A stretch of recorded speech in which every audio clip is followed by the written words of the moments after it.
Radhe Radhe everyone, आप सभी को जन्माष्टमी की बहुत बहुत बधाइयाँ। फ्रेंड्स, आज की वीडियो में हम जानेंगे कि जन्माष्टमी के दिन सुबह, शाम और रात को हम पूजा कैसे करते हैं। यानी जन्माष्टमी के दिन की संपूर्ण पूजा विधि मैंने आज की वीडियो में शेयर की है। तो देखिए, जन्माष्टमी के दिन सुबह सुबह स्नान आदि करने के बाद हम अपने छोटे से लड्डू गोपाल जी को जगा लेंगे। जैसे रोजाना आप लड्डू गोपाल जी को जगाते थे, उसी तरह जगाना है। उसके बाद हम लड्डू गोपाल जी को स्नान कराएंगे।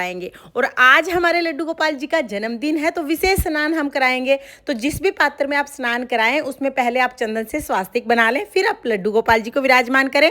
उसके बाद आप चाहें तो आप पंचामृत स्नान यानी कि दूध, दही, घी, शहद, शक्कर, पांचों चीजों को मिला के पंचामृत स्नान करा सकते हैं। आप चाहें आप सिर्फ कच्चे दूध से स्नान करा सकते हैं। इस दिन आप विशेष स्नान जरूर कराइएगा, क्योंकि आज के दिन हमारे लड्डू गोपाल जी का जन्मदिन है। तो मैंने यहाँ पर पांचों चीजों को मिला के पंचामृत स्नान करा दिया है। उसके बाद मैंने जल से स्नान कराया है। और देखिए, जन्माष्टमी के दिन कम से कम एक बार आप लड्डू गोपाल जी को पंचामृत स्नान जरूर कराइएगा। जो ये चरणामृत बन गया है, इसको घर में सभी सदस्य प्रसाद के रूप में ले सकते हैं। इसके बाद हम लड्डू गोपाल जी को नई पोशाक पहनाएंगे। तो जन्माष्टमी के दिन सुबह भी और शाम को भी दोनों टाइम नई पोशाक पहनाई जाती है। जन्माष्टमी के दिन आप लड्डू गोपाल जी को इत्र सेवा जरूर प्रदान करें। इत्र आप जरूर लगाइएगा। आप चाहें इत्र की मालिश कर सकते हैं या आप इत्र लगा सकते हैं। इसके साथ ही मोर पंख हमें लड्डू गोपाल जी को जरूर अर्पण करना है। इस तरह से सुबह के समय लड्डू गोपाल जी का सुंदर सा श्रृंगार करके हमें पूजा करनी है। सुबह की जो पूजा है वो हम घर के मंदिर में ही कर लेंगे, और घर के मंदिर में गणेश जी भी विराजमान है, तो उनका पूजन भी वहीं पे हो जाएगा। तो यहाँ पर हमने लड्डू गोपाल जी को आसन पर विराजमान कर दिया है। उसके बाद हम देसी घी का दीपक जला देंगे। फिर हाथ जोड़ के संकल्प करेंगे, हे भगवान, आज मैं आपके जन्म दिवस की ये पूजा कर रही हूँ या कर रहा हूँ। आप मेरी पूजा को स्वीकार करें और कोई कमी रह जाए तो मुझे क्षमा करें। इस तरह से संकल्प करने के बाद फिर हम चंदन से तिलक लगाएंगे। और देखिए, इस दिन यानी कि जन्माष्टमी के दिन आप लड्डू गोपाल जी को बांस की बांसुरी जरूर समर्पित कीजिएगा। साथ में हमें तुलसी जरूर समर्पित करनी है, और गैया अगर आपके पास है तो गौ माता का भी पूजन इस दिन आप जरूर कीजिएगा। उसके बाद फिर देखिए, गौ माता का भी हम पूजन कर लेंगे, फूल समर्पित कर देंगे। फिर हम तिलक के ऊपर अक्षत यानी चावल समर्पित कर देंगे। भोग में आप माखन मिश्री का भोग लगा सकते हैं, सुबह सुबह दूध का भोग लगा सकते हैं, आप किसी भी मिठाई का भोग लगा सकते हैं। सुबह के समय आप किसी भी चीज का भोग लगा सकते हैं। और ये तो आप जानते ही हैं कि जो भी भोग समर्पित करेंगे उसमें हमें तुलसी दल जरूर डालना है। इसके बाद हम बहुत ही प्रेम पूर्वक आरती कर लेंगे। तो धूप दीप से पहले हम गणेश जी की आरती करेंगे, फिर हम भगवान श्री कृष्ण जी की आरती करेंगे। सुबह की पूजा इस तरह से पूर्ण हो जाएगी। सुबह हमें इसी तरह से पूजा करनी है। अब सुबह की पूजा करने के बाद दिन में आप अपने घर के सारे काम निपटा लीजिए। मिठाइयाँ बना सकते हैं, चौकी सजा सकते हैं। दिन में आप अपने जो भी आपके काम हैं वो सब कर लीजिएगा। चौकी वगैरह बढ़िया से सजा लेंगे। उसके बाद शाम को हमें 6 साढ़े 6 बजे तक अपनी संध्या आरती कर लेनी है। जैसे रोजाना संध्या आरती करते थे वैसे ही संध्या आरती करनी है। संध्या आरती के बाद 6:30-7 बजे के आसपास हमें क्या करना है, एक खीरा लेंगे। डंठल वाला खीरा मिल जाए बहुत अच्छी बात है, डंठल वाला ना मिले तो जो भी खीरा मिल जाए वो आप ले लीजिए। लड्डू गोपाल जी के पास हम ये खीरा रख देंगे और साथ में एक सिक्का रखेंगे। आप चाहें तो लड्डू गोपाल जी को किसी डलिया में या किसी पात्र में फूलों में भी रख के खीरा उसके पास रख सकते हैं, या आप चौकी पर भी रख सकते हैं। बहुत सरल विधि मैं बता रही हूँ।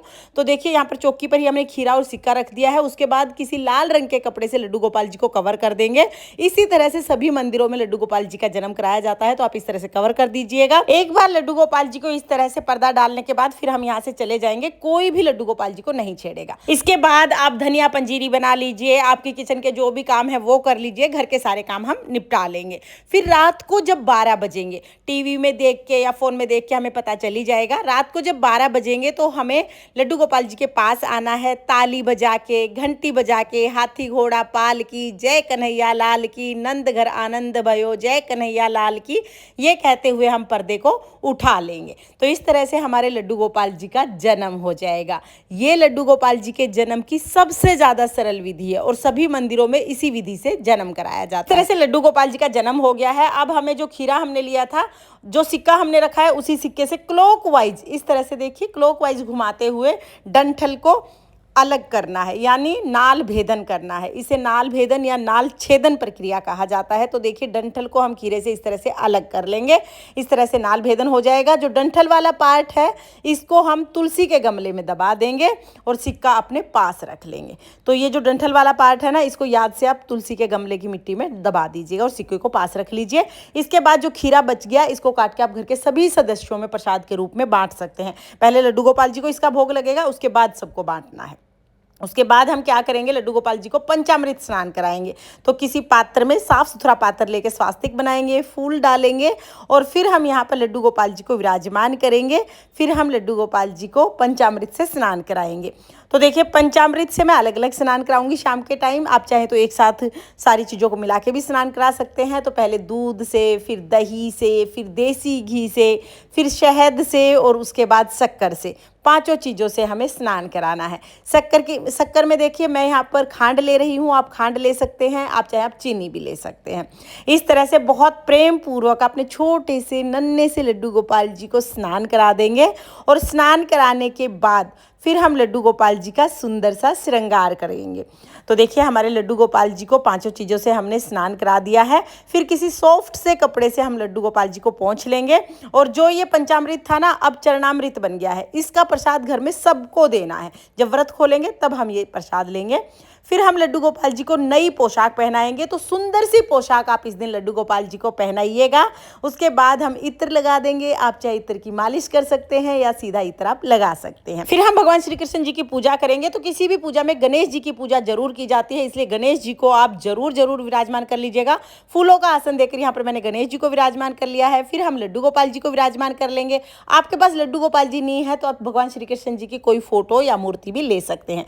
फिर हाथ जोड़ के हम संकल्प करेंगे, हे भगवान, आज मैं आपके जन्मदिन के निमित्त ये पूजा कर रही हूँ या कर रहा हूँ, मेरी पूजा को स्वीकार करें और कोई कमी रह जाए तो मुझे क्षमा करें। इस तरह संकल्प कर लेंगे। गौ माता का पूजन भी आप इस दिन जरूर कीजिएगा। जल के छींटे लगाकर हम शुद्धिकरण करेंगे। फिर देसी घी का दीपक जला लेंगे। अब लड्डू गोपाल जी ने तो वस्त्र पहने हुए हैं, गणेश जी को और गौ माता को मौली के स्वरूप में हम वस्त्र समर्पित कर देंगे। इसके बाद फिर सभी को तिलक लगाएंगे। तो पहले हम सबको रोली से तिलक लगा देंगे, फिर हम सभी को चंदन से तिलक लगाएंगे। तो देखिए तिलक हमें दोनों चीज़ों से ही लगाना है। आप रोली से भी तिलक लगाएं और चंदन से भी लगाएं। फिर हम तिलक के ऊपर अक्षत यानी चावल समर्पित कर देंगे। उसके बाद हम फूल समर्पित करेंगे। बढ़िया से अपनी चौकी को खूब जितना हो सके उतना बढ़िया फूलों से सजाइएगा। और इस दिन आप लड्डू गोपाल जी को बांस की बांसुरी जरूर दीजिएगा। छोटी नहीं, जैसी बांसुरी होती है ना, रियल जो बांसुरी होती है, बिल्कुल वही बांसुरी आपको लेके आनी है। अगर आपके पास पहले की रखी है तो आप पहले की समर्पित कर सकते हैं।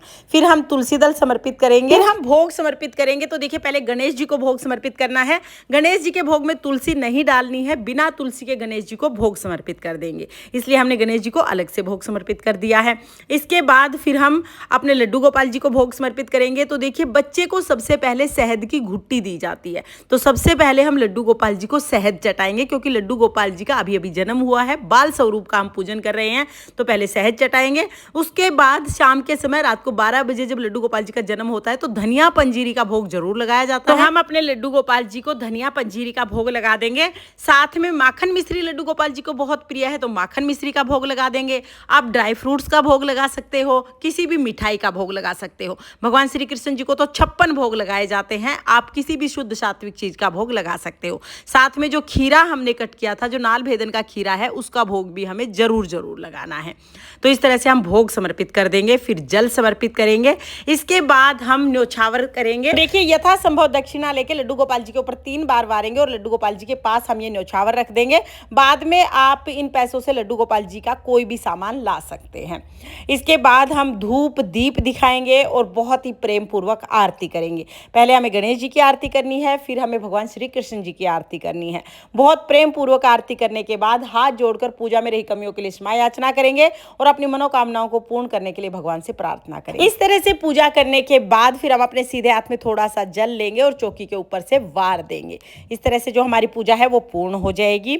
अब देखिए, पूजा करने के बाद हम लड्डू गोपाल जी को झूला झुलाएंगे। आप चाहें तो आप पूजा करने से पहले भी झूला झुला सकते हैं, आप चाहें आप झूले में बिठा के पूजा कर सकते हैं, या आप चाहें तो पूजा के बाद झूला झुला सकते हैं। बस झूले में बिठा के हमें भोग नहीं लगाना है, बाकी आप किसी भी समय पर झूला झुला सकते हैं, क्योंकि झूलते झूलते भोग नहीं लगाते हैं, तो इसलिए आप झूले से उतार के भोग लगाए। मैं पहले पूजा कर लेती हूँ, उसके बाद मैं झूला झुलाती हूँ।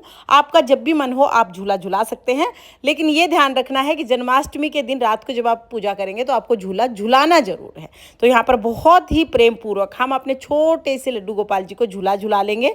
झूला झुलाने के बाद फिर हम जो जल का लोटा है ये चंद्रमा को अर्घ दे देंगे, और जो भी भोग प्रसाद है घर में सभी सदस्यों को बांट देंगे। धनिया पंजीरी का जो प्रसाद है ये प्रसाद खा के हमें व्रत का पारण करना है। और पंचामृत से स्नान कराने के बाद जो चरणामृत बन गया था वो प्रसाद भी घर में सभी सदस्यों को जरूर जरूर ग्रहण करना है। धनिया पंजीरी का प्रसाद और चरणामृत आपको किसी भी मंदिर में भी मिल जाएगा, आप चाहे तो आप वहां से भी ला सकते हैं, या आप घर पर भी बना सकते हैं। अगर आप लड्डू गोपाल जी की सेवा कर रहे हैं तो घर पर भी आप जरूर जरूर बनाइएगा। तो फ्रेंड्स, इस तरह से जन्माष्टमी का संपूर्ण पूजन हो जाएगा। पूजा के बाद फिर आप व्रत का पारण कर लें, जैसे भी आप व्रत खोलते हैं उस तरह से आप व्रत खोल लें। उसके बाद जब आप सोने जाएंगे तो आप उस समय पर लड्डू गोपाल जी को जो भारी वस्त्र आपने पहनाए हुए हैं, जो हैवी पोशाक है लड्डू गोपाल जी की, वो चेंज कर देंगे। लड्डू गोपाल जी को उनका नाइट सूट या हल्की ड्रेस पहनाएंगे, और पहले हम लड्डू गोपाल जी को सुला देंगे। देखिए, पूरी रात लड्डू गोपाल जी को झूले में बिठा के नहीं रखना है।